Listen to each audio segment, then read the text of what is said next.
I want to thank UCLG and the Jeonju City Mayor's Office for hosting this conference. I'm honored to speak in the city where I was born. You've all made me feel very welcome. Mahatma Gandhi wrote, "Our ability to reach unity in diversity will be the beauty and the test of our civilization." This quote was written actually almost 100 years ago. So sometimes with recent events, especially some of the events of this past couple of weeks, this ideal feels very hard to reach. But when we look at the changes of the last 100 of years, maybe we can learn important lessons that will help us accelerate to this goal. So my perspective is definitely an American one that I'll bring today. I want to share a bit of my life story so you can have some context for some of the things I might share during the panel. When I was 3 years old, I was adopted into the United States and raised by an American family. I lived in the state of Utah, and at the time I was adopted, Asians were 1% of the population. So now, in 2023, Asians in Utah are 3% of the population. So we're still very much a minority ethnicity there. I miraculously found my Korean birth family 5 years ago after being separated for 42 years. My birth father was named Yoon Kwon-jung. He was a roof tile layer in Jeonju, South Korea. He had injured his back and he had to have surgery. So he could not walk and he could not work. He had 3 small children, my 2 older brothers and myself. My mother left the family shortly after I was born. His parents and younger siblings helped care for us children, but it wasn't enough. So he relinquished us to foster care until he could recover. He took my 2 older brothers, ages 7 and 5, and myself, his baby daughter, age 2, to a well near our home, and he gave us each a special tattoo on our arms. That way, if we got separated, we could find each other. The Yoon tattoo looked like this, a cross with 4 dots underneath. We were all sent to the Children's Welfare Center, and even though we all had the same tattoo, someone at the welfare center separated me from my brothers and sent me to an orphanage to be adopted to the US. My brothers returned to live with our father in Jeonju. I would never see my father again. As a 3-year-old, my brain protected me from the trauma of separation and made me forget my original family. I never believed I would find my birth family again. Here is a short video of my brothers and I at the well in Jeonju.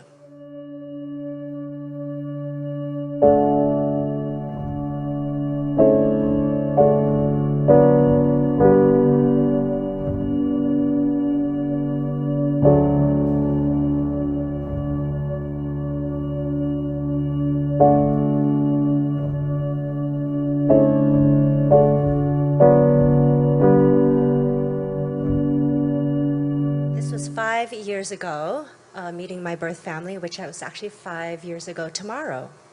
So I do want to say that my brother is here with his daughters. You can say hello. 안녕하세요.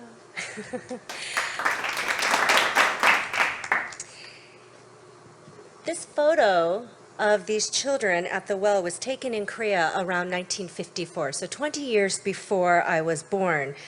But when I look at this photo, I imagine what my early life might be like, since I have no photos or memories from before the orphanage. I see myself as this little girl in Jeonju. I wonder what it would be like for the children to be brought to the well where they fetched water, and to have their father give them each a tattoo on their arm using a needle, ink, and thread.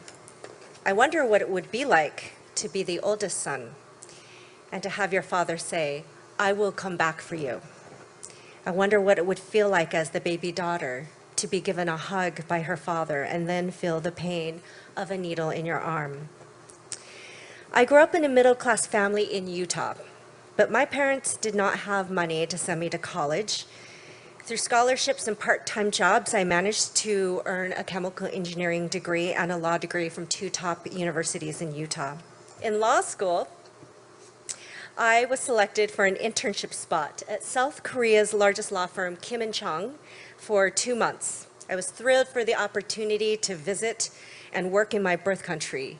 I spent my work days with the most successful lawyers in Korea and my nights wandering Seoul with friends. It seemed like every Korean woman was beautiful. I had grown up thinking I was not attractive. The technology in Korea was so advanced. It was like going into the future. I watched grandmas on the subway watching K-dramas on their mobile devices. This was in 1999. How many of you were alive in 1999? So the genius in Korean mass transit and architecture was astounding. I came back to the US with knowledge of my cultural roots and pride in the Korean people.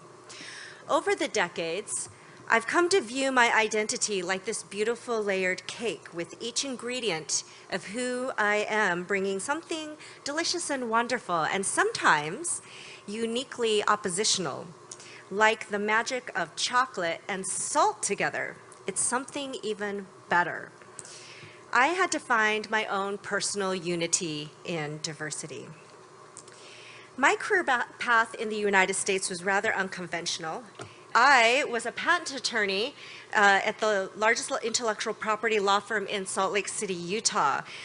Utah has some interesting technology roots. Before Apple, before Microsoft, actually it was Novell and WordPerfect.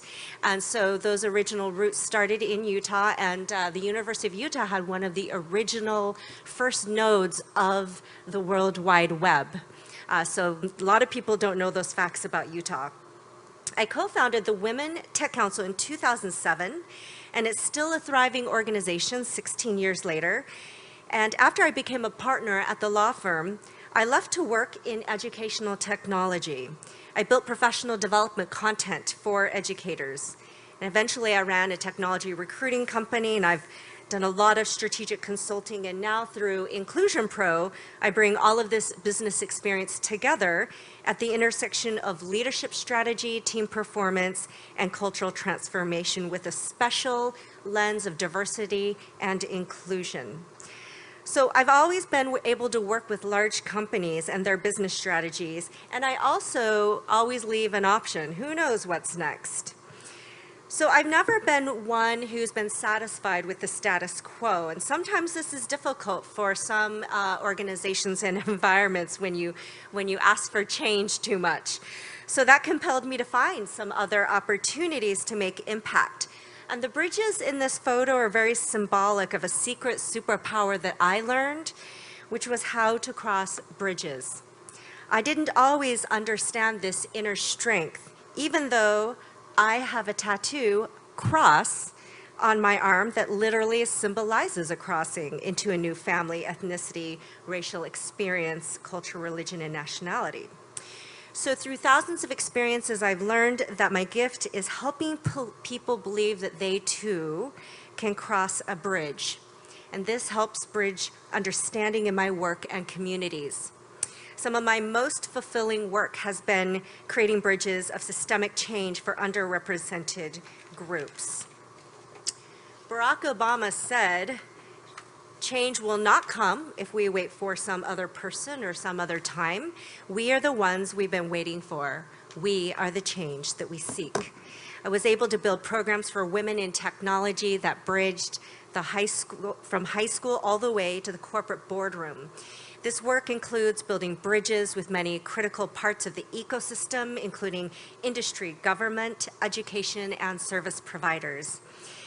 And most recently, I've used my voice and influence to reshape the narratives and policy on international adoption. Brené Brown said, "Courage is a heart word.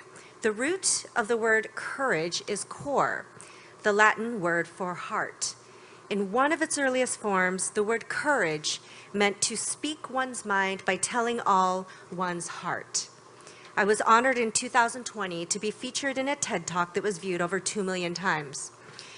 For my talk, I wanted to honor my Korean heritage, and I found a special designer of modern hanboks from Jeonju, my birth city. So it is indeed serendipitous that I'm here today on the same panel as Lizzie Huang, and the designer of the hanbok in this photo, and I'm wearing it again today. Yes, it's so special to me. In my talk, I said this quote, "Where do we find the emotional oxygen to own our own stories?" Since the Korean War, which started the international adoption system, the adoption narrative has been strongly driven by adoptive parents and adoption agencies. Their work has been strongly enabled by international governments. It may surprise you that over 115,000 Korean children have been adopted to the U.S. from 1953 to 2016. Some have referred to Korean adoption, which is the green line with the large spikes on the left of the graph, as a grand social experiment, not fully understanding the repercussions in adult lives until decades later. And it's shocking that in the United States, tens of thousands of international adoptees who were placed in U.S. families do not have U.S. citizenship because of a technical oversight in our federal law. Younger adoptees were granted automatic citizenship through the Child Citizenship Act of 2000, but many older international adoptees, my age and older, are still struggling without citizenship. Over 50 international adoptees have been deported back to their countries of origin, if you can imagine that, without language, cultural background, or knowledge of any known family in those countries, and some have died by suicide. The U.S. is the only country that does not give automatic citizenship to all of its international adoptees.